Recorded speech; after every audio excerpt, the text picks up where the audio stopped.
When you actually have people that are focused in the commercial real estate industry commenting and connecting and helping, it's like rocket fuel for social media. So anybody listening to this should be involved in the next one you do, which I think is coming up, right?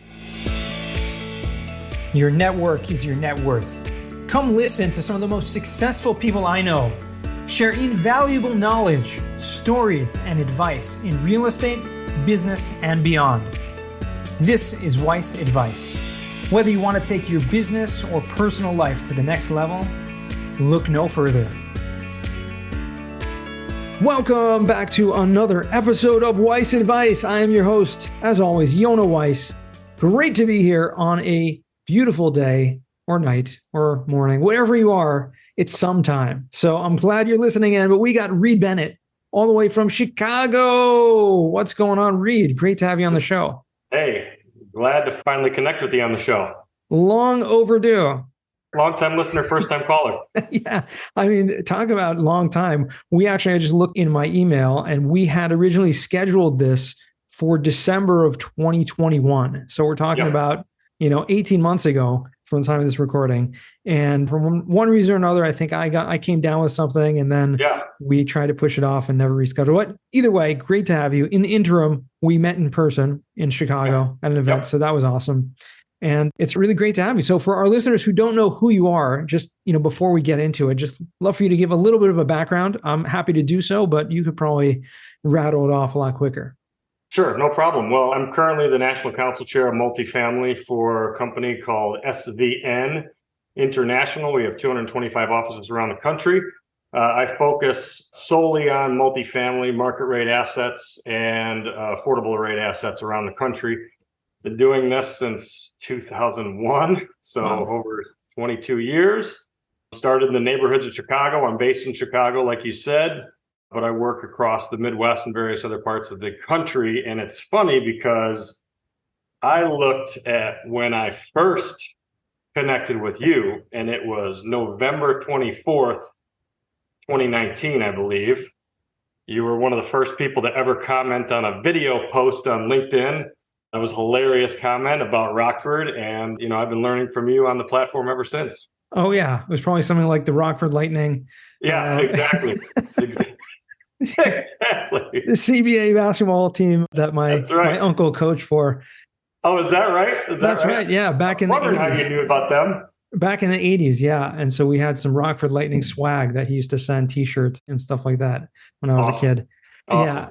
Yeah. That's really, really long time ago. Great memories. But that's exactly right. You started with the Multifamily Minute. And you were given some great little videos, tips on different things related to real estate. And I don't know how I found you, but I'm glad I did. And we've connected and done a lot of business together ever since as well. And you keep telling your clients about cost segregation and the power of that. And I keep telling people if they need any multifamily properties in Chicagoland or anywhere, they should check out Reid Bennett. So we've definitely crossed paths many times.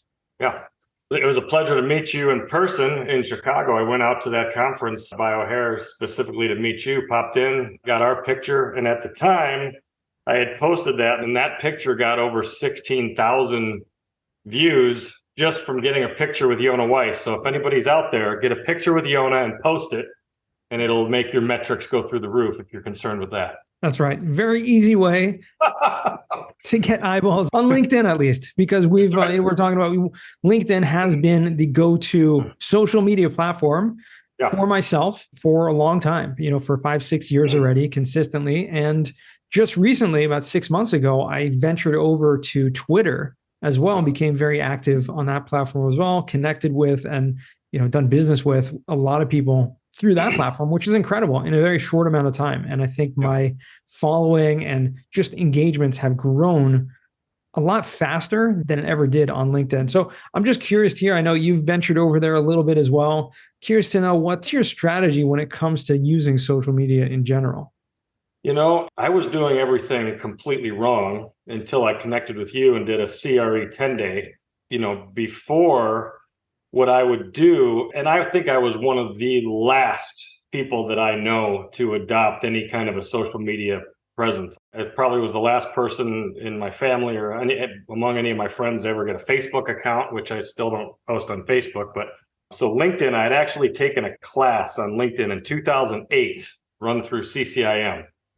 And the tips and tricks they gave us were really rudimentary compared to what I've learned in the CRE 10 days. But, I would post, if I read an article on multifamily, I kept it all business. I'd post that article and that link, which, as you have, shown me, when you post that link, the metrics or algorithms or whatever the heck's going on with LinkedIn, it does not push it out. So I was getting at best, 100 views of my posts, and I kept doing it, and it's kind of demoralizing. Only getting a couple of views and maybe 3 likes here and there, but I kept doing it.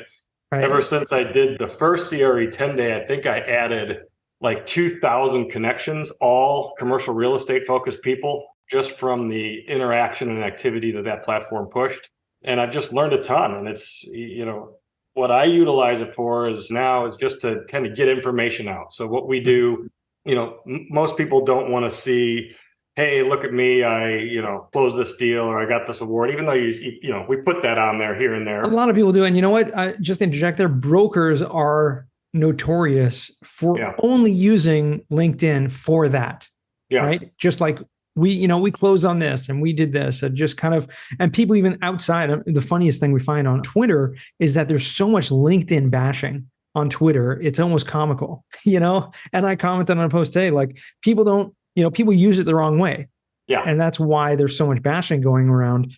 But if you can use it the right way, you can get so much out of it, making connections, making real, business happen through the platform. But you're absolutely right. Like, it's just people doing that, like just self-promotion all day long. Like, and that's it.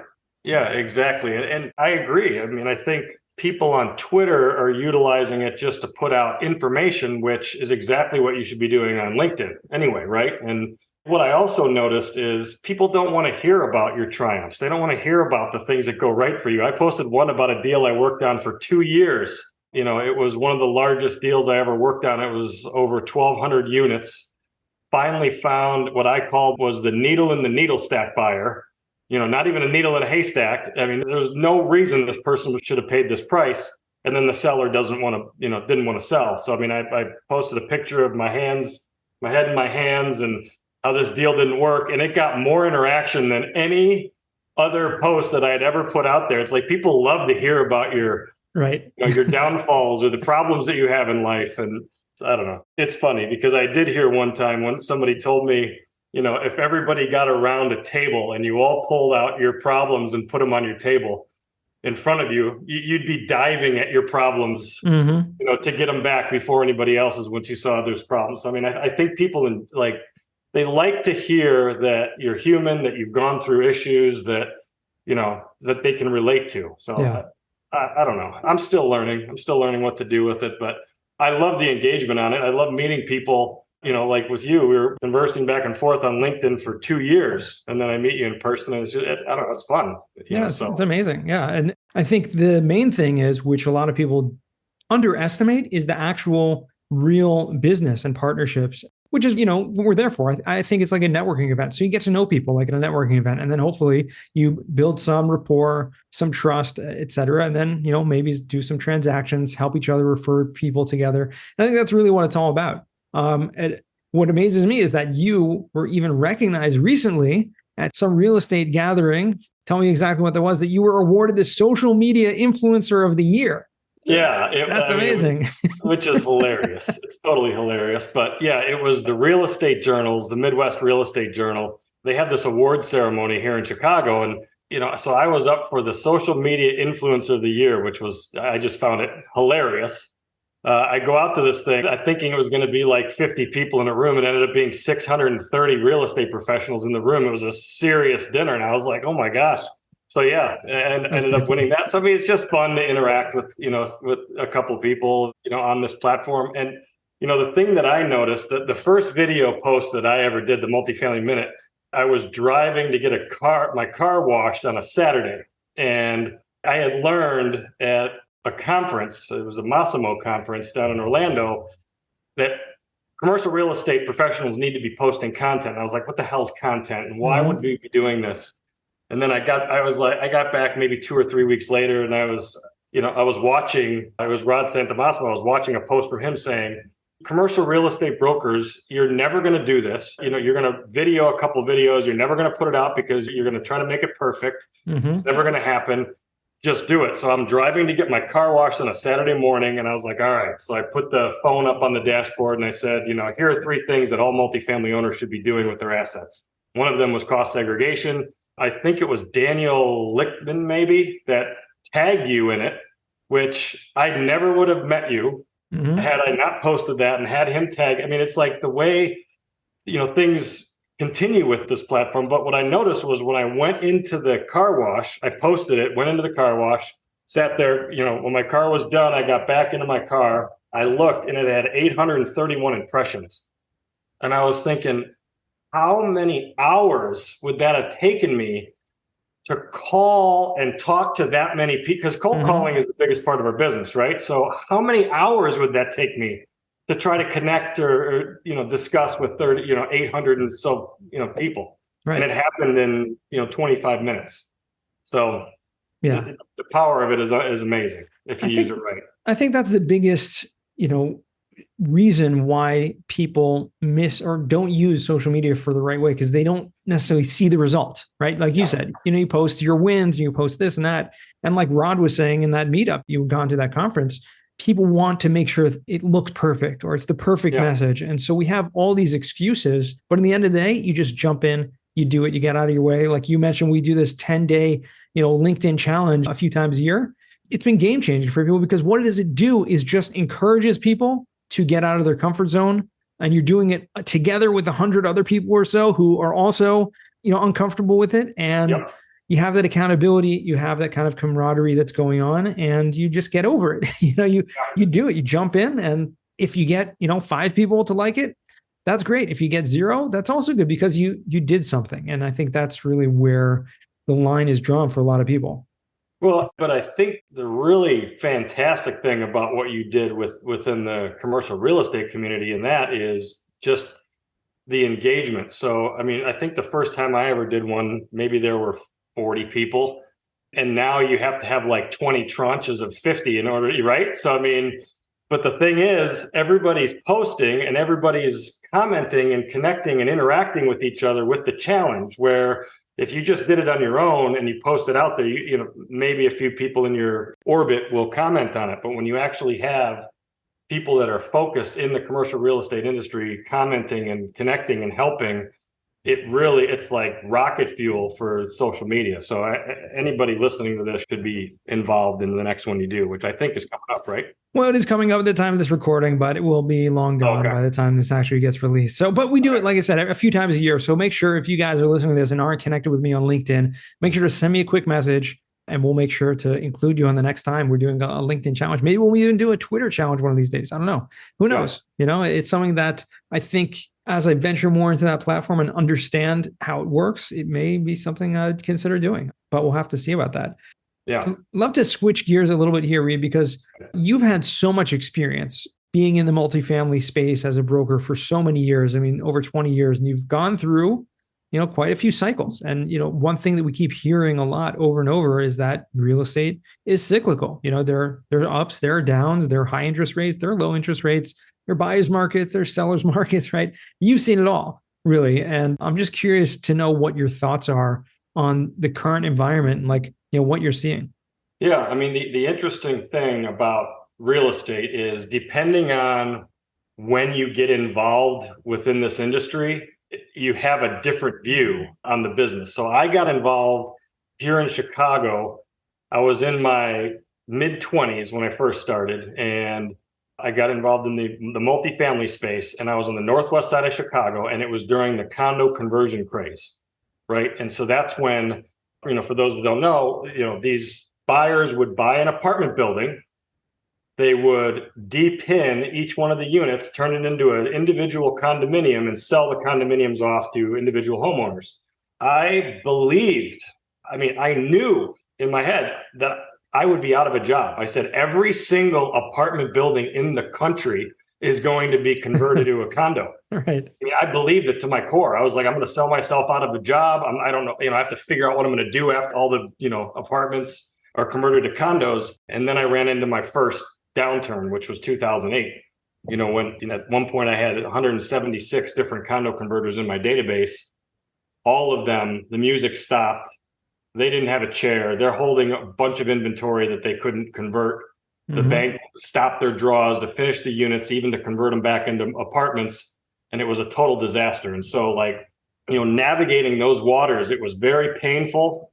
I became a partner in the firm at that point. So I went from 100% commission to now paying, because nobody was making deals, paying to keep the doors open, thinking it was only going to be, I remember talking back in that time, everybody was like, this is only going to be about 6 months, and then it'll correct itself and we'll be rolling. So it ended up lasting 2 years. So, or maybe even longer, depending on who you talk to. Right. Yeah. And depending on which part of the industry you were in. I mean, there was a lot going on there. Yeah.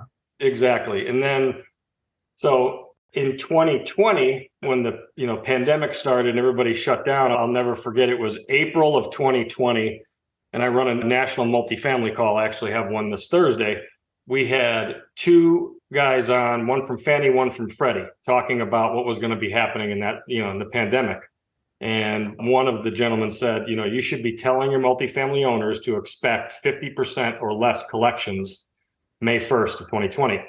And I remember just my heart sunk in my chest, because I was just thinking about 2008. And then the other guy, I think it was from Freddie, got on and said, look, I'm not as bullish. I think it's going to be 25% collections. Wow. And I'll never forget that night. I said to my wife, should we stop paying our mortgage and just start hoarding cash, because this is going to be worse than 08? It ended up being, multifamily values doubled, right? Almost in some areas with the next year. So that we had to hit this next cycle, which, the government's printing trillions and trillions of dollars. I don't even know what $1 trillion is. I mean, I don't know how to write it out. It's 1,000 billion, right? So, when the government's printing that much money, there's going to be a downturn. When, a lot of our clients were refinancing deals at 2.5% debt and pulling out millions of dollars. It didn't seem like things were going to be going that long, and it never does. So the long-winded answer for your question, but, this cycle will be, it's similar, but there's a bunch of different metrics out there. I mean, deal volume is down as of today in the multifamily space, 83% year over year.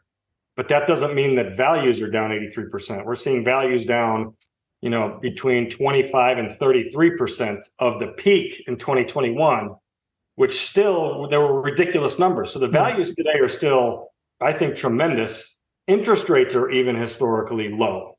Everybody's complaining about interest rates. So again, it depends on who you are, what position in the cycle you're in, and then also, when you bought. That determines, what your fate is in this downturn. Sure. And I think another important factor is right now we're seeing, with the interest rates being, even though, like you said, they are relatively low in historically, but they are, when it comes to refinancing and maturities, coming due in the next couple of years, next 6 to 18 months, is going to have a lot of people holding the bag. Absolutely. Not knowing what to do. And that's going to be the catalyst for distress, right?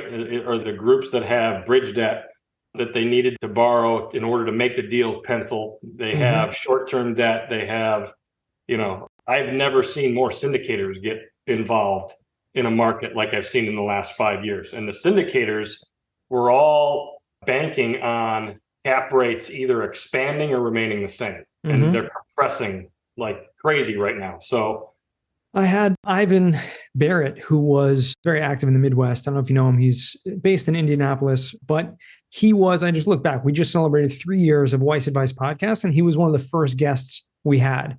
And I remember vividly in that episode, and again, this is 3 years ago, 2020, June of 2020, he said, we don't have a real estate bubble.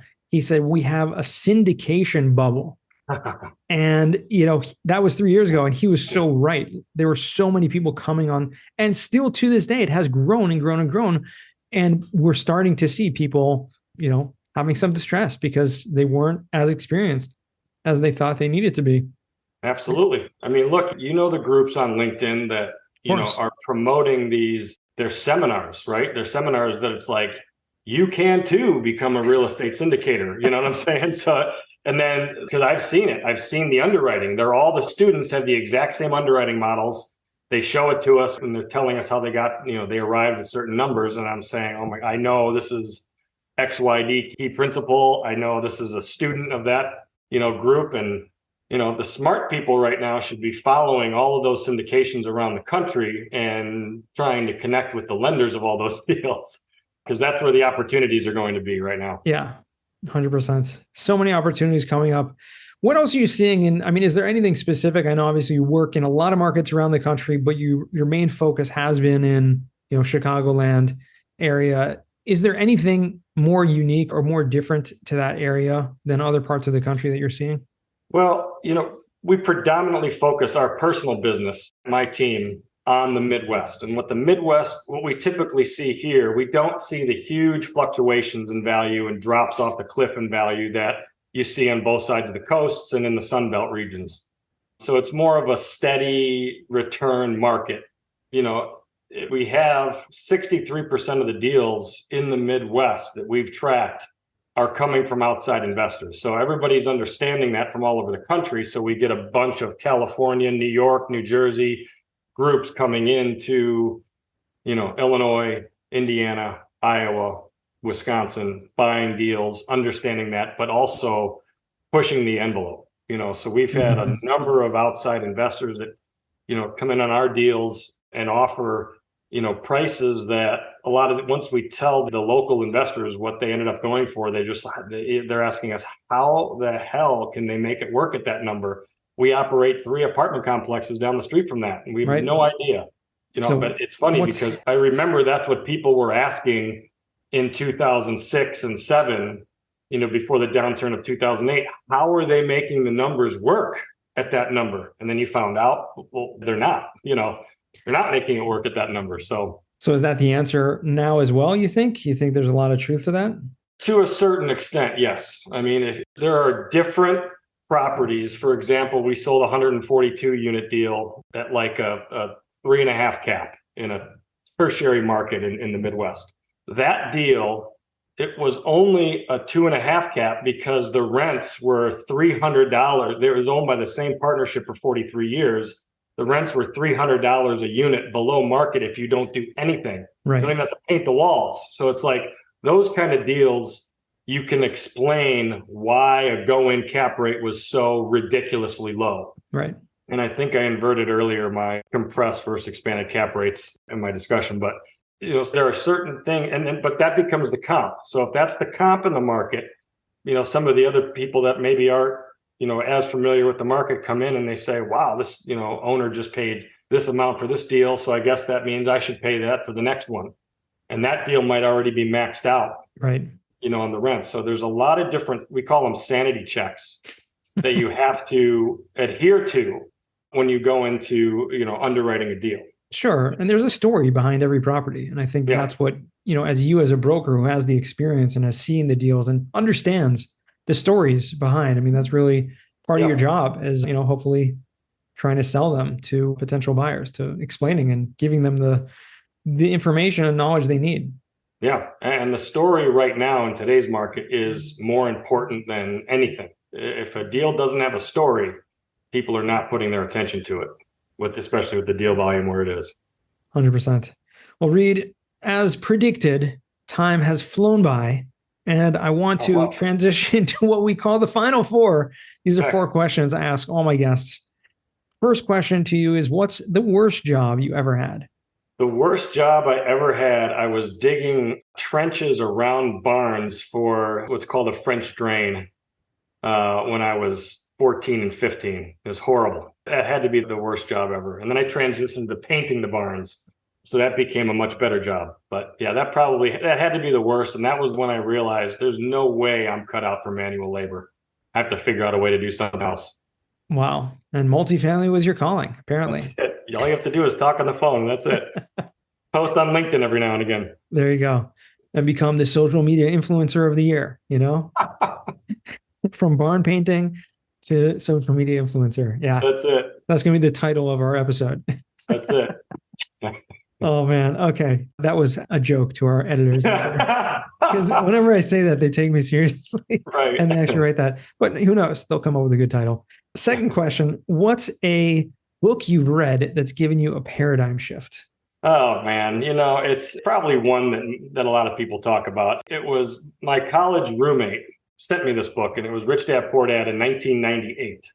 That one just, the way Robert Kiyosaki wrote that book to just describe exactly what the difference between an asset and a liability was, which nobody's taught that in high school. I wasn't. My parents were teachers, so it's like that book was one that I wish I would have, read even earlier in life before I went to college. Definitely before I went to college and spent that money. Yeah. Well, I think there's a good reason why it's been mentioned on this podcast so many times, because it has for a lot of people who grew up without that knowledge and the education. Yeah, for sure. It's a definitely paradigm shift. Third question, what is a skill or talent that you would like to learn? I'd like to learn a different language. I took 5 years of Spanish, even in college, and I can only say chicken and all the swear words. So I'd love to learn a different language. And one that my wife and I were going to try to learn before we started having kids was Italian. So I'd love to learn Italian, and I guess it's never too late to start learning something, right? Right, that's true. Well, you can probably say the crazy chicken, right? And, I can. Yes. I can. It's a fascinating thing that a lot of people choose a language as something that they like to learn. But yeah, it's something that the best way to do it is really just to immerse yourself. We've said this over and over again, but I truly believe it. So good luck to you. Go travel, take a year off, go to Italy. And this might be the year to take off. It might be. Transaction volume down 83%. I mean, what the heck? Let's do it. Why not? People will still remember you. Yeah, people will still remember when you get back, Right. Fourth and final question. What does success mean to you? Oh, man. I mean, so success means to me to have the time to do whatever you want. I mean, to not have to work. Mm-hmm. It used to mean to be just financially free, and financial freedom to me was to have more passive income coming in than you had expenses. I've yet to achieve that because as a broker, I still work for a lot of the money, but that would be success, to not have to work. Got to work on that passive income, Reid. You got the tax benefits, right? You got the real estate professional status already. That's right. Just got to invest more. Absolutely. On the GP side, I invest on the LP side. I need to get more on the GP. Yeah. Well, I have no doubt when you decide to do that, it will be game changing for you and everyone else around. So finally, where can our listeners find you or reach out to you if they want? You can find me anytime on LinkedIn. You can email me at reid.bennett@svn.com. That's REID.BENNETT@SVN, or my cell number, 773-251-7342. Awesome. We'll make sure to put that in the show notes for everyone who wants to get in touch with you, and I highly recommend you do. Or you can find Reid on Twitter. That's right. That's it. Reid just Bennett. started. Just ramping up on Twitter. Awesome. And Reid Bennett, CCIM, multifamily specialist out of Chicago, multifamily national chair of SVN. So grateful for you joining me on the show finally. And we're going to have to do it again because this was too quick. Let's do it. Let's do it tomorrow. What are you doing? All right, let's do it. All right, Yona. Thanks again, man. Appreciate it. It's been my pleasure. And to our listeners, thank you guys for tuning in once again all the way to the end. And remember, until next time, the best advice comes only when you ask. Real quick, I have one question for you. Did you like this episode? If you did, I want to ask you a huge favor. See, the biggest thing that helps this podcast grow and that will spread this message to the whole world is that if you leave a review, a rating, and subscribe to the podcast. What that does is it basically tells the platforms that this podcast is out on is that you like my stuff and I'm doing something right. So take a few seconds out of your day, hit that subscribe button, leave a rating or review. I would be extremely grateful. Also, I want to hear from you guys. So I want to hear some feedback. If you have any questions for future episodes, please find me on LinkedIn, send me a DM, a connection request, Yona Weiss, and I'd love to hear from you.